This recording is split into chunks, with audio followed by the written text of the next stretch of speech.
Vontade de ter 14 anos agora, né? Bom dia, amada igreja. Que a graça e a paz de nosso Senhor Jesus Cristo seja a nossa bênção, né? Hoje e sempre. Amém?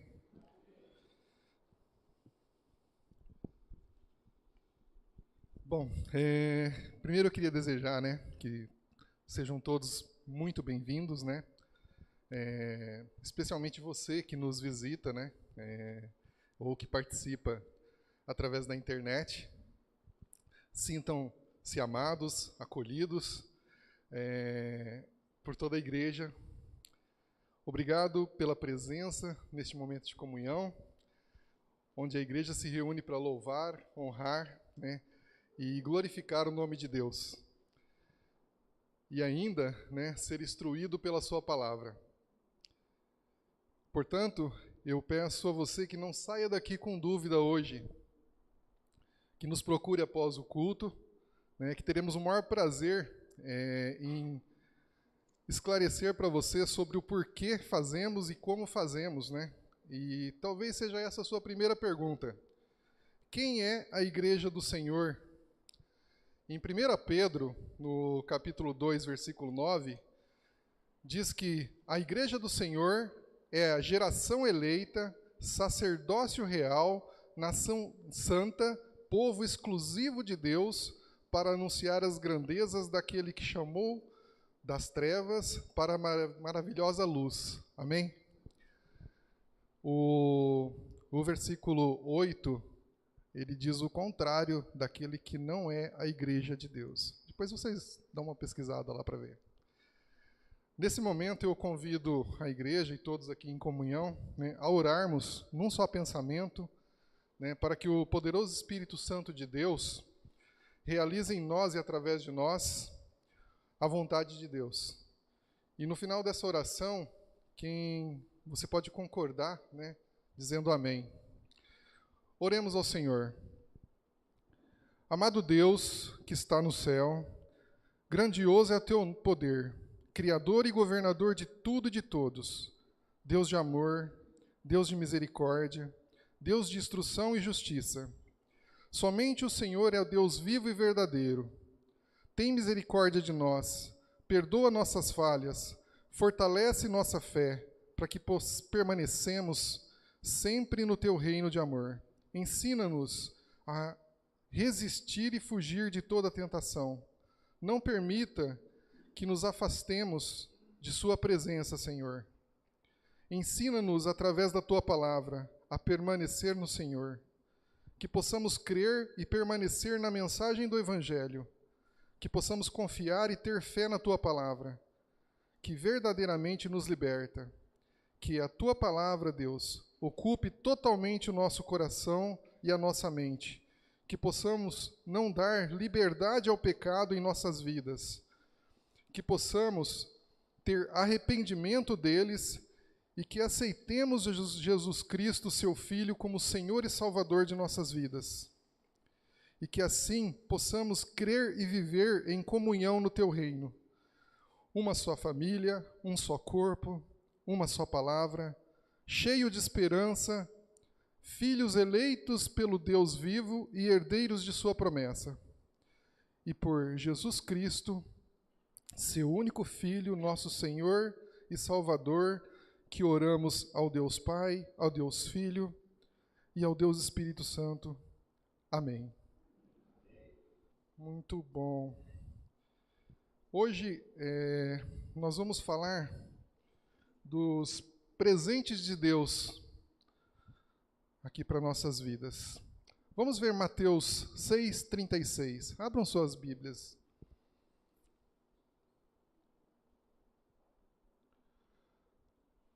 No Evangelho de Mateus, capítulo 6, versículo 33, temos a palavra: busquem, pois, em primeiro lugar, o reino de Deus e sua justiça, e todas essas coisas lhe serão acrescentadas.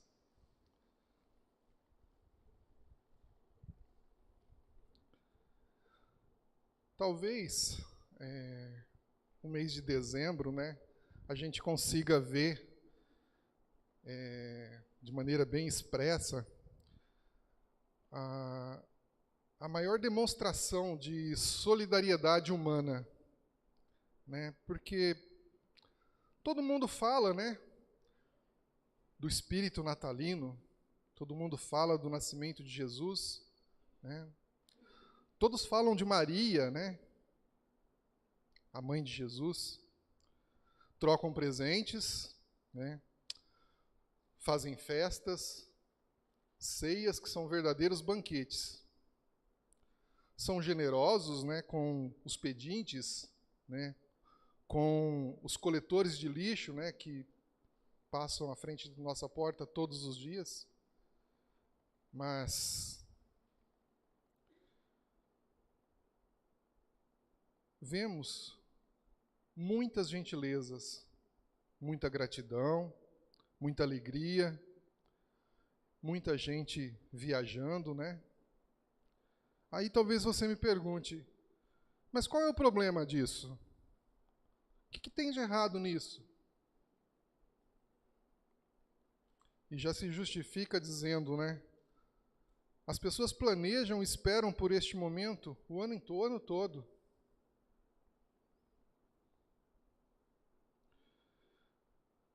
Mas há algo de errado em deixar de ser levados pelos desejos, pelas paixões e pelos sentimentos de alegria, gratidão, ternura e praticar solidariedade humana? Há algo de errado nisso?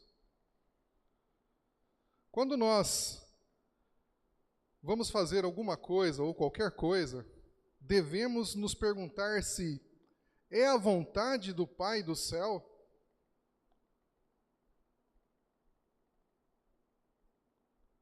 Nós nos perguntamos isso quando nós vamos fazer qualquer coisa, festas, confraternizações, ser solidários. A rigor, você tem o hábito de orar e consagrar a Deus essas ações?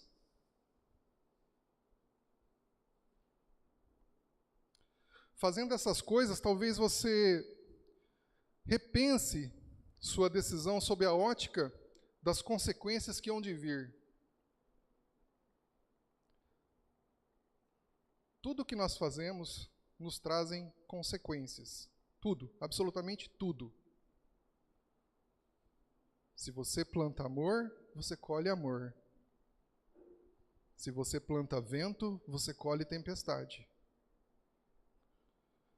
Pois, se não for da vontade de Deus, isso não se sustenta. Pode não ser verdadeiro, pode trazer maldição e afastar as bênçãos da sua vida. Pode te tornar prisioneiro de um costume ou de uma crença. Muitas vezes são prazeres temporários, inacessíveis a muitos, causa exclusão de pessoas humildes, causam exclusão de pessoas enfermas, portadores de necessidades especiais, frustram expectativas.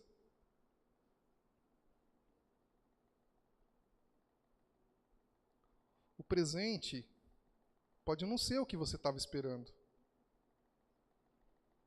Pode não ser aquele que você gostaria de realmente entregar.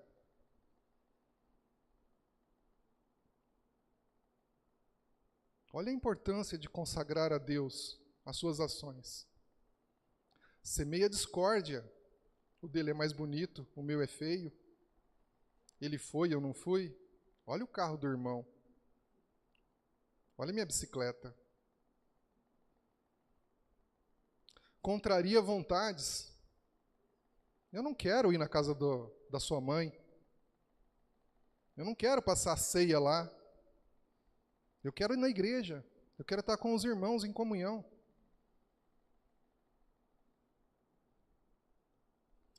Pode abrir portas para a entrada do pecado na vida sua e do seu próximo.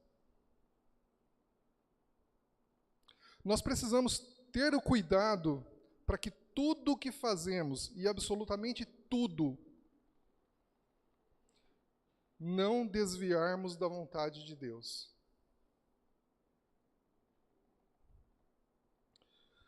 Vamos ver agora a exortação que Deus nos dá através da sua palavra. Abram em Jeremias 17:5.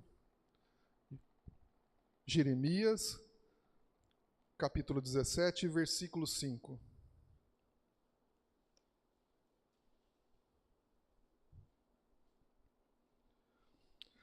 Assim diz o Senhor: maldito o homem que confia nos homens, que faz da humanidade mortal a sua força, mas cujo coração se afasta do Senhor.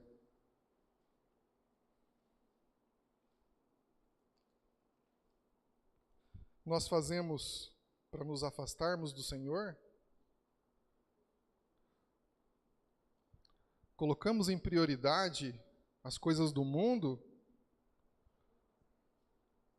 para deixarmos de estar em comunhão com Deus?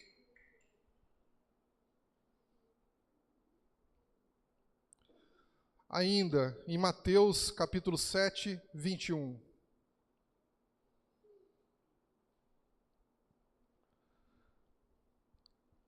Mateus capítulo 7, versículo 21. Nem todo aquele que me diz, Senhor, Senhor,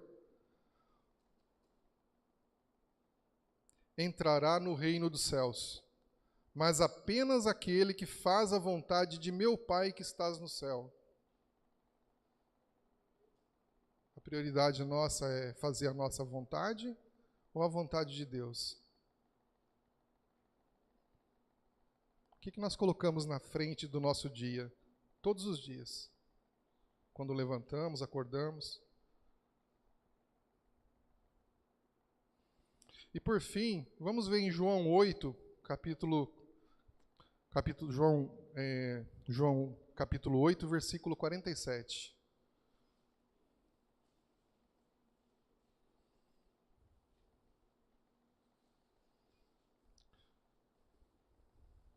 João 8, versículo 47. Aquele que pertence a Deus, ouve o que Deus diz.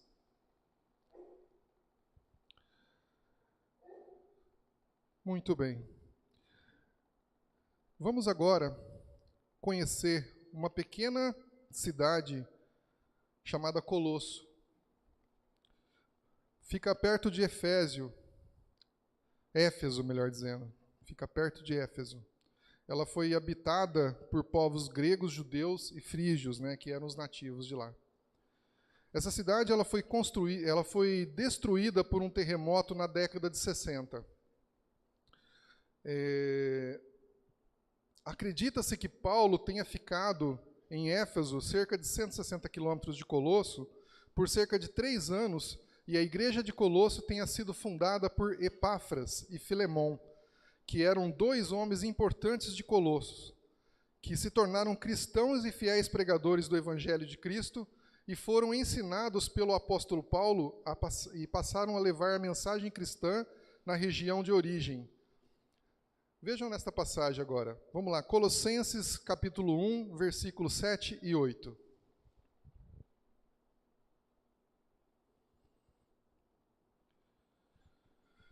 Vocês aprenderam de Epáfras, nosso amado cooperador, fiel ministro de Cristo para conosco, que também nos falou do amor que vocês têm no Espírito. E aí talvez você me pergunte novamente, qual foi o problema? Não está tudo certo? O que tem de errado nisso?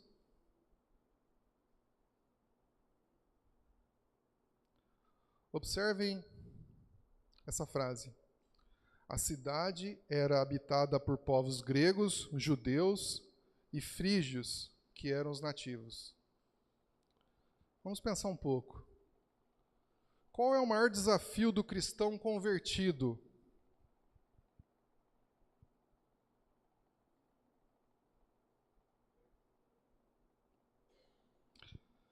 seria se libertar da bagagem espiritual, da doutrina humana e enganosa, das tradições e costumes pagãos que certamente, né, nos traz a condenação e morte espiritual, até a gente aceitar a morte de Cristo.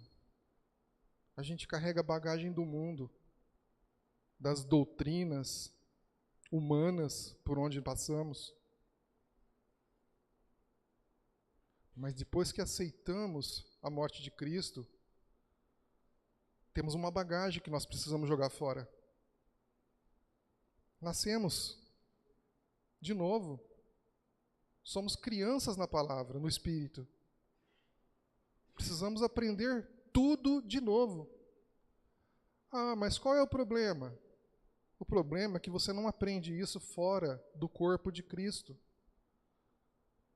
Você não aprende isso no mundo. Você aprende isso na comunhão do corpo, na comunhão do Espírito.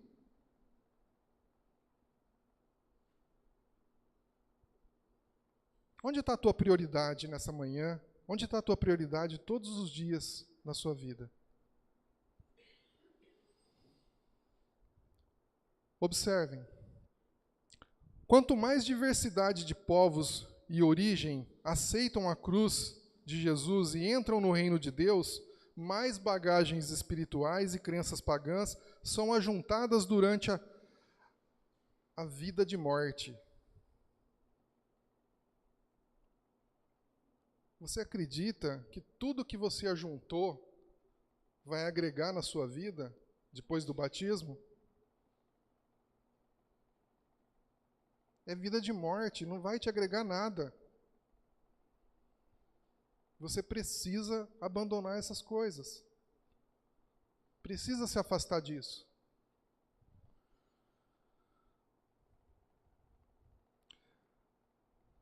Porque não há vida no reino com essas bagagens.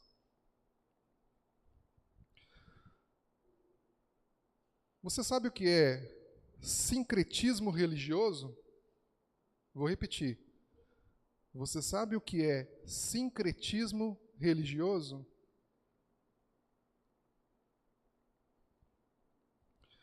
Sincretismo é a absorção de um sistema de crenças por outro. Em princípio, parece inofensivo para os cristãos, mas significa desvio da sã doutrina.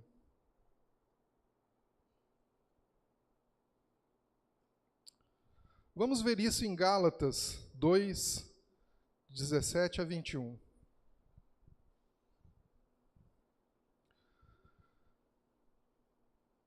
Gálatas 2, versículo 17. Se, porém, procurando ser justificado em Cristo, descobrimos que nós mesmos somos pecadores, será Cristo então ministro do pecado? De modo algum. Se reconstruo o que destruí, provo que sou transgressor. Eu não joguei a bagagem fora?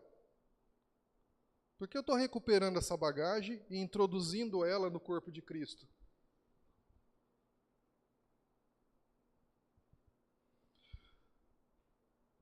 Por meio da lei, eu morri para a lei, a fim de viver para Deus. Fui crucificado com Cristo, assim já não sou eu que vive, mas Cristo vive em mim. A vida que agora vivo no corpo, vivo-a pela fé no Filho de Deus, que me amou e se entregou por mim. Não anulo a graça de Deus, pois se a justiça vem pela lei, Cristo morreu inutilmente. Meu irmão, minha irmã, olha o perigo. Olha o perigo para o cristão.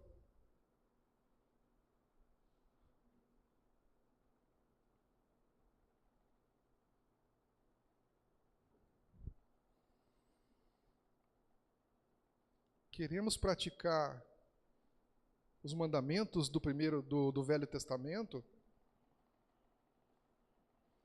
mesmo que seja um, olha o que a palavra nos fala, nos adverte. Estamos anulando Jesus Cristo. Estamos dizendo para nós que ele morreu inutilmente.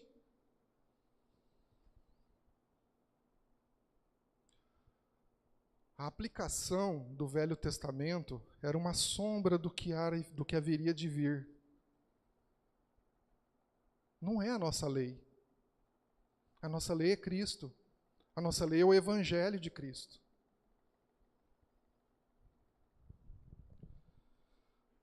Vamos ver isso agora na igreja de Colosso.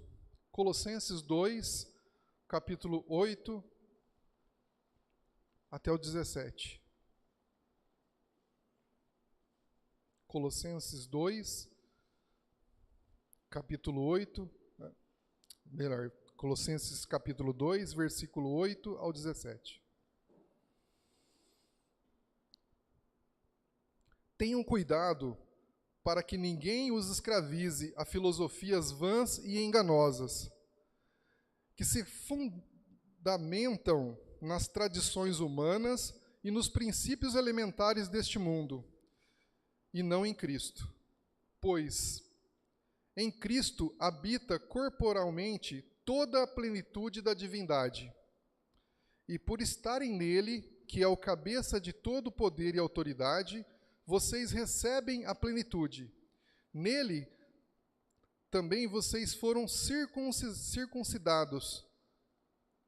Não há circuncisão feita por mãos humanas, mas com a circuncisão feita de Cristo, que é o despojar do corpo da carne. Isso aconteceu quando vocês foram sepultados com ele no batismo, e com ele foram ressuscitados, mediante a fé no poder de Deus, que os ressuscitou dentre os mortos. Quando vocês estavam mortos em pecados e na incircuncisão da sua carne, Deus os vivificou juntamente com Cristo. Ele nos perdoou todas as transgressões e cancelou a escrita de dívida que consistia em ordenanças e que nos era contrária. Ele removeu, pregando-a na cruz, e tendo despojado os poderes e as autoridades, fez deles um espetáculo público, triunfando sobre eles na cruz. Portanto, não permitam que ninguém os julgue pelo que vocês comem ou bebem, ou com relação a alguma festividade religiosa, ou a celebração das luas novas, ou dos dias de sábado. Essas coisas são sombras que haveriam de vir. A realidade, porém, encontra-se em Cristo. Vejam, isso se torna óbvio quando os colossenses tentam manter a circuncisão, tentam manter as leis alimentares e as festas pagãs, tentam manter a adoração de anjos através do misticismo, né, que corrompe a base cristã com a ideia de intermediários angélicos, né? Irmãos, nós só temos um intermediário, é Jesus Cristo.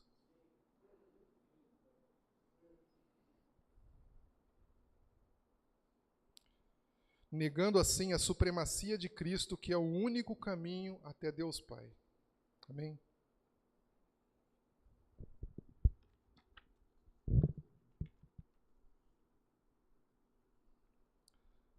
Eu convido a todos novamente a entrar em oração. Pai amado, Deus de amor, Deus de provisão, obrigado por seu amor imensurável. Obrigado por tua palavra que nos instrui e nos edifica. Obrigado por nos amar quando ainda vivíamos no pecado e estávamos condenados à morte eterna. Obrigado, Deus, pela graça, pela paz que recebemos na cruz. no sacrifício de Jesus Cristo. Obrigado, Pai. E por meio de Jesus Cristo, nosso único caminho e intercessor diante do Senhor, que pedimos sua proteção, pois sabemos que o mal que se levanta contra nós